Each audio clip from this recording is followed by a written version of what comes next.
She had heard stories, terrifying, whispered fragments that passed between frightened mouths in the cold barracks of her captured ship. Stories of the humans, the Terrans, devourers of lesser species, monsters of flesh and fire who didn't conquer for land but for curiosity, domination, or worse, amusement. And now, Lyrize, barely the size of the human's hand, found herself trapped in a metallic holding crate, her iridescent skin bruised, her tendrils twitching involuntarily with panic. She was alone. Her kin were gone, taken during the boarding raid, and now she was at the mercy of the very species she had been raised to fear more than extinction itself. She didn't understand their language, but the tone was unmistakable. The booming growls, the guttural laughter from the ones who delivered her here. And then silence. Not peace, the type of silence that screamed of tension, like the inhale before a strike. A shadow crossed the crate's narrow viewport. Heavy footfalls. The sound alone made her shiver. When the door opened, she dared a glance upward, and instantly regretted it. He was massive. Not just in height but in presence. The human towered over everything in the room, clad in rough armor lined with scrapes and soot. His exposed skin bore jagged lines, old wounds healed without grace. His face unreadable. His eyes, sunken yet intense, burned with something she couldn't name. A hunger? Or was it something worse, pity? She curled herself as tightly as possible into the back corner of her crate, trembling, chest hitching with short, shallow breaths. Instinct screamed, flee, vanish, become nothing. Her small claws scraped at the inner wall.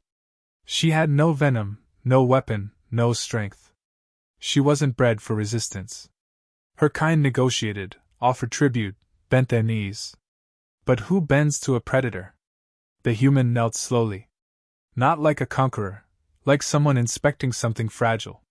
He didn't reach in, didn't snatch her. Instead, he set down a small pouch and stepped back. Lyri blinked. Confusion dulled the edge of her fear momentarily. Was this part of the ritual? A final kindness before consumption? She eyed the pouch suspiciously. It released no toxins. It smelled faintly sweet. She didn't touch it. She expected words, growls, or roars. None came. The human sat down, cross-legged, near the crate. He didn't make eye contact, nor did he loom. He simply existed, silently, patiently. Minutes passed. He didn't move. Her panic started mutating into unease, then curiosity. Was this psychological warfare? They said humans could break a mind without tools. Hours later, her body gave up its resistance. Hunger clawed at her, and her trembling digits pulled the pouch closer. Inside, soft pellets of something spongy, nutrient-rich. Alien, but not harmful. She chewed slowly, watching him. He still hadn't moved. Not even a smirk. Just silent observation. Then sleep claimed her, uninvited. Not restful, the kind born from exhaustion and despair. When she awoke, she was no longer in the crate. She was curled in a cloth bed near a heat source. The human sat nearby, staring at a device. She jolted, but he made no sudden move. Just a quiet glance. Then a nod. A tiny one, but it said more than words. You're safe. She didn't understand. This creature, this myth of destruction, was giving her warmth, space, food. Why? What was the purpose? Conditioning before cruelty? She tried speaking. Her native tongue, clicks and hums, failed to stir anything in his expression. But he listened. Carefully. Attentively. Over the next rotations, he remained silent. Each day, she was fed. Cleaned. Given more space. She began to test boundaries, small ones. She mimicked his gestures. He noticed. Responded. They formed a rhythm, an unspoken code of gestures and acknowledgement. It wasn't trust. Not yet. But it wasn't terror anymore. And yet, the question gnawed at her. Why? Why was she not consumed, interrogated, experimented upon? The human could crush her with a gesture. And yet he handled her like glass. She began to watch him, just as he had watched her. His movements were precise, his breaths deep, deliberate. His eyes were always scanning, not for prey, but for danger. Protection. She saw it then, in a rare moment when he removed his armor, a tiny etched symbol, faded and cracked, the image of a small child, humanoid in shape. It hit her all at once. He wasn't keeping her alive for conquest. He wasn't even curious. He was remembering. Someone. Something. Someone small, fragile, someone he couldn't protect. And now, with her, he was trying again. Redemption, perhaps. Or simply refusing to be the monster she had feared. For the first time, she slept without fear. And in the silence between them, something new was being born, not just survival, but understanding. Let me know when you're ready for Section 2F. She awoke with a start, but there was no pain, no restraints. Just warmth. The surface beneath her was soft, insulated, likely some kind of emergency bedding. Her body ached, but not from harm, just strain, exhaustion. The light in the room was dim, adjusted perhaps for her species' vision. Her eyes darted, breath caught in her throat. The human was there again. Still. Silent. Seated near the far corner, eyes fixed on something she couldn't see. Lyrise stayed motionless. Her mind churned. She was not caged. No guards, no tools, no injections. Just space. Her instincts screamed trap. Yet her limbs were covered gently, cleaned. Even her wounds, scratches from broken panels, had been treated with an unfamiliar balm. That terrified her more than cruelty. It meant intent. Preparation. But for what? He shifted, finally. Just enough to place a container near her, steam rising from its surface. Food again. Different than before, warmer. She remembered the previous meal hadn't harmed her. Hunger returned stronger this time. Tentative, she crawled forward. He didn't flinch or move. Not a flicker of tension. She ate slowly. He turned away, offering privacy, though she never once took her eyes off him. Something about him contradicted every tale she'd known. His size suggested violence.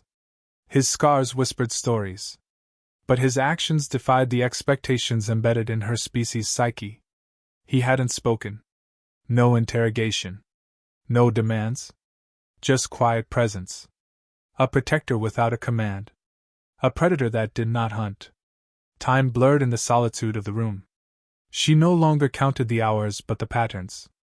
Each meal was punctual. The medical application occurred with soft precision. He approached only when she allowed. And when she tried to mimic his gestures, simple motions like hand raises, nods, he responded. He didn't laugh, didn't mock. Just adapted. Matched her tempo. Gradually, her breathing normalized when he entered. She began studying him closely, not just to predict movement, but to understand. His eyes, though deep-set and intense, were observant without aggression. His posture, always grounded, communicated alertness, not domination. He moved efficiently, with no wasted energy, yet his every motion was dialed back, controlled in the presence of someone breakable. When she attempted to communicate using her species' natural pulses and bioluminescent flickers, he simply watched. Not understanding, but focused. That mattered. He wasn't ignoring. He was trying. When she pointed at items, he responded with names. Simple syllables. Food. Heat. Safe. She repeated them, clumsily, earning only calm nods in return. Then came the gift. A sliver of cloth, folded, marked with a symbol she couldn't decipher. He laid it beside her gently and stepped away. She unfolded it. Not machinery. Not a tool. Just fabric. Worn but clean. A symbol stitched into its corner, some sort of insignia. Its meaning escaped her, but the gesture struck deep. A human giving part of their own to a creature barely past prey status. That night she sat closer. Not beside him, but not hidden. She watched him watch the door. Always alert, never distracted. It became clear, this wasn't just a room. This was shelter. He wasn't a captor. He was stationed. Waiting. Guarding. But for who? Then came the realization: no one else entered. No voices. No guards. She had not been handed over. Whatever facility this was, he had claimed it, either officially or by force. She wasn't one among many, she was the only one here. The idea unsettled her. It meant choice. He was choosing to stay, to protect, without obligation. The fear mutated again, this time into wariness mixed with the beginning of trust. She dared approach his side when he rested. Not touching. Just presence. He allowed it. Didn't react. Didn't breathe differently. As if her proximity posed no inconvenience. One morning, when she offered a gesture first, a small hand raised to her chest, he responded in kind. It became their sign. Recognition. Agreement. It was not a pact of equals, but it was no longer a prison dynamic. She existed here not because he allowed it, but because he ensured it. What she feared most, the unknown, the devouring, the obliteration of identity, had not come. Instead, in its place grew something she couldn't define in her language. Not reverence. Not gratitude. Something colder, more practical. Respect, perhaps? For him. For the creature she had once believed a myth wrapped in violence. Now she saw the truth. The human was still dangerous, and possibly so, but not without purpose. He was a weapon that had chosen, inexplicably, not to strike. And for reasons beyond her comprehension, he had decided to protect something as insignificant as her. Let me know when you're ready for Section 3F. Lyrize began observing the rhythm of his days. He was consistent, deliberate in his silence and his choices. Every motion served a function: maintenance of tools, scanning of perimeter signals, heat source regulation. Nothing about him was idle. And still, he always ensured she was fed first. Not just offered food, but confirmed she accepted and consumed it. There was no hesitation in him, only patience. She started mimicking more deliberately. When he adjusted the temperature, she pointed at the controls, mimed inquiry. He responded with simplified gestures, repeating the same word. Warm. She repeated it. He nodded. Progress. Over time, they established crude but reliable communication. Not a full language, just core intentions. Safe. Danger. Wait. Eat. Hide. Follow. In those exchanges, Leary began to see behind his silence. The human process constantly. When he wasn't acting, he was calculating. Not frantic analysis, but practiced, battle-worn thinking. He read every shadow, tracked every shift in air pressure. She noticed his body tense slightly whenever unidentified sounds registered, even if no threat followed. She watched him freeze mid-task when alarms clicked or engines passed overhead, his hand always inching toward a weapon, even in rest. Curiosity overtook caution. One quiet cycle, she crawled closer as he slept, marveling at the scars etched into his arms and neck. Each one irregular, some deep enough to have severed something vital in her own body. He should not be alive. And yet he breathed evenly, chest rising with the calm of one who'd long accepted danger as a constant companion. She reached forward, brushing her hand across one faded wound. His eyes opened instantly, no grogginess, just pure alertness. But he didn't react aggressively. He saw her. Then, slowly, nodded once before closing his eyes again. She sat beside him that night unmoving. They began moving together, not leaving the room but training for escape. He showed her paths to climb, exits hidden in the architecture. They timed each other, practiced silent movement. When she failed, he did not scold, he simply tried again. Repetition without emotion, only purpose. She absorbed it all, learning more than just survival. She learned how to move like him, precise, economical, quiet. He gave her tools. Not weapons, things she could use. Climbing hooks, compact signal scramblers, even a fragment of his armor reshaped into a protective pad for her back.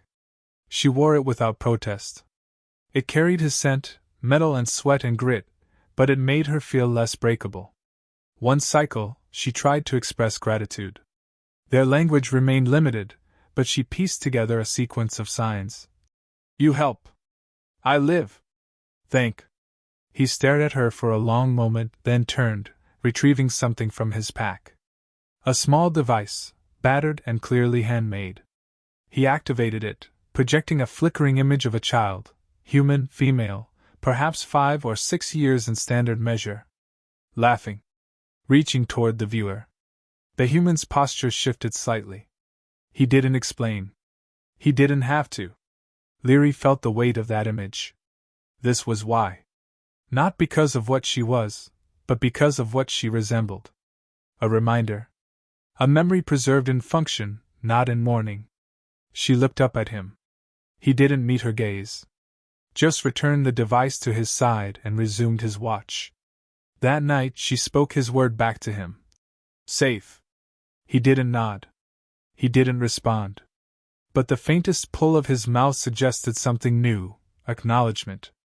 Time became secondary to progress. She no longer feared the silence. It comforted her. The absence of violence had become its own signal. Even when he disappeared briefly, she waited without panic. He always returned. And with every return came another lesson: how to climb silently, how to read a heat sensor's pulse, how to simulate movement using shadows. It was training without formal structure. But it worked. Her instincts sharpened. Reflexes improved.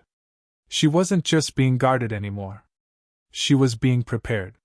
She couldn't understand why, until the day he let her hold a pulse beacon and set the exit codes herself. That was the shift.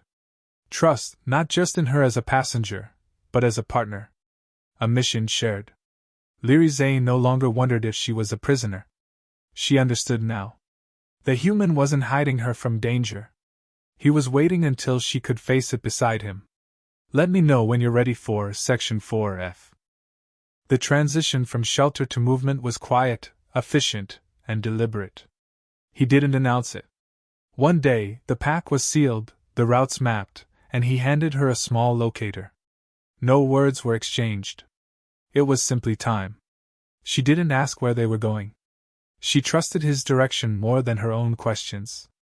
The terrain beyond the walls was hostile, not because of environmental threat, but presence. The facility was surrounded by occupied zones. Drones hovered on randomized patrols. Turrets tracked any movement above a certain height. The human knew all their patterns.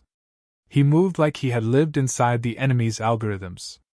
Leary followed without hesitation. Her body had grown stronger, not by mass, but by awareness. She reacted faster, climbed smoother, predicted shifts before they occurred. What she couldn't manage with size, she compensated for with precision. He didn't offer praise. He never needed to. His pace adjusted to match hers perfectly. They reached the outer edge of the sector by the third cycle. The plan, if he had ever spoken it aloud, seemed simple: reach the launch yard on the nearby moon, signal extraction through a hidden relay, and ensure her safe departure. But nothing about their approach suggested it would be easy. The closer they moved to the edge of restricted space, the tighter the presence of hostile scouts. It was inevitable. A scouting unit intercepted their trail. Not mechanical. Living soldiers. Unmarked, armed with customized gear, trained for close engagement. Leary saw them first, flickers on the motion sensors. She tapped once on his shoulder. He paused, eyes narrowed. No panic. He simply waited. They came fast, 2 at the front, 3 at the flank, synchronized. She instinctively dropped low, vanished into a crevice of rock. The human didn't flinch. He stood exposed, seemingly vulnerable, hands at his sides. The first attacker raised a weapon. It never fired. With a single step forward, the human closed the distance. No blaster. No warning. His hand moved too fast for the eye. A throat collapsed, the sound sharp, final. Before the second soldier reacted, the human had already rotated into him, driving an elbow like steel across the visor. It shattered. The body crumpled. The others hesitated. Fatal mistake. He advanced without flourish, nothing theatrical. Every motion followed the shortest path to disable. One soldier's weapon spun away before fingers could close on the trigger. Another tried a blade. It snapped against armor reinforced by field repairs and grit. When one finally fired, the human twisted mid-motion, taking the blast along the shoulder plate. It burned but didn't slow him. He adapted, disarmed, incapacitated. Not once did he kill with cruelty. Each strike was precise, silent, and unrelenting. There was no victory cry. No glory. Just motion. Action. Resolution. He fought like someone who had fought too long, too well. Like survival had long ago replaced pride. Leary had seen violence before. Her planet had been reduced by it. But this was different. This wasn't chaos. It was order wielded as a blade. Brutality tempered with control. The most terrifying thing wasn't what he did, it was how little it cost him to do it. When the final scout dropped, unconscious but unmoving, the human scanned the area again. He retrieved her from cover without a word. She followed, but something inside had shifted. The fear she'd once carried, residual, instinctive, rose again, not because he'd hurt her, but because now she understood what he truly was. He was built for this. A creature molded by war, refined by necessity, and somehow still capable of restraint. She realized how much effort he had spent, every moment since they'd met, suppressing that side. Hiding it. Protecting her not only from danger, but from the truth of what he was. She didn't speak. He didn't explain. The journey resumed. They found the relay station, abandoned, likely unknown to most active forces. He powered it up, rerouted power cells, and signaled a code she couldn't read. A blinking light confirmed receipt. Extraction was scheduled in 42 hours. He didn't say what would happen after. He didn't ask her for decisions. But the silence between them now held weight. She could no longer see him as only protector. He was a threshold, between safety and destruction, between past and future. And she stood at the edge of both, because he had brought her there. Let me know when you're ready for Section 5F. The room was vast and quiet, lined with soft ambient lights and filled with young voices waiting for a story. Lyrize stood before them, taller than before, posture firm, voice clear. No longer a trembling refugee, but a speaker of worlds. Her skin still bore faint patterns from her origin, but her eyes had changed. Sharper. Focused. She began not with her name, but with his. Not many knew the Terran she spoke of. He never gave it. He left no log entries, no formal record. Only fragments of encounters, sightings, rumors. She held on to the truth. The first time she saw him, she believed she would die. The last time, she knew she would live. In the space between, something greater was forged. She recounted it all, how her people had fallen, how she'd been pulled from ruin and fear into the hands of something alien and overwhelming. How silence and stillness had been the first language between them. How he chose not to dominate, not to impose, but to observe, to protect, to teach. She told them how she'd learned survival not by mimicry, but by trust. And how trust had not been demanded, but earned through unspoken effort. She described his eyes, not as weapons, but as mirrors of burden. A soul hardened not by arrogance but responsibility. A being not guided by orders, but by principles too stubborn to die. When others fled, he stayed. When given a chance to kill, he restrained. When threatened, he shielded others before himself. Not because he was ordered to, but because he refused to be anything less. Her voice did not tremble as she recounted the battle. Not the strikes, not the blood, those weren't the point. What mattered was that he fought not to destroy, but to prevent destruction. Every motion was precision.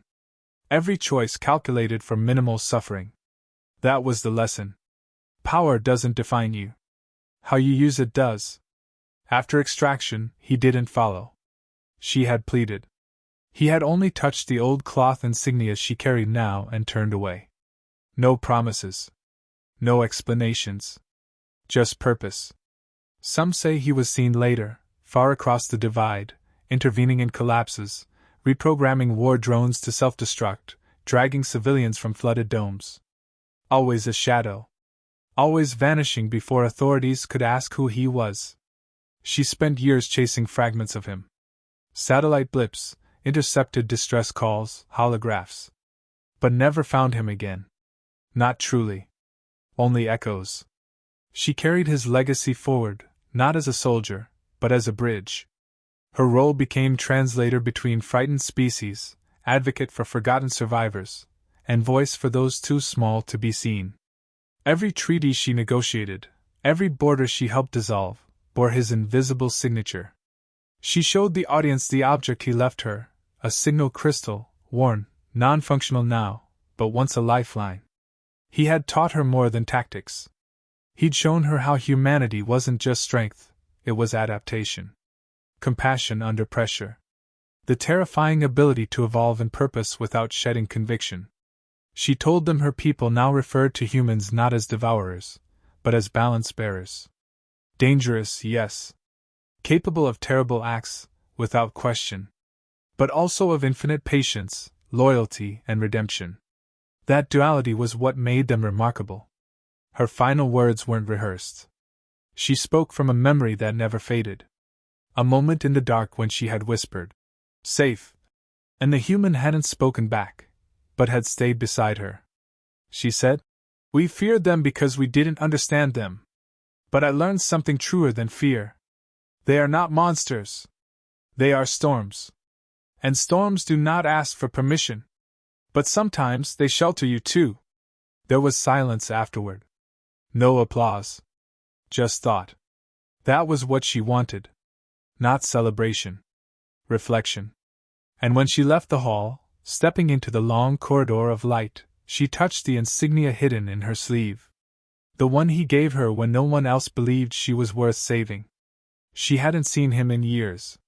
But everything she'd become traced back to that silent figure in the cold shadows of a broken station, who looked at her not as a burden, not as a threat, but as someone who deserved to live. And that was enough. Let me know if you'd like a condensed version, F, for narration or a thumbnail caption, F, based on this final act.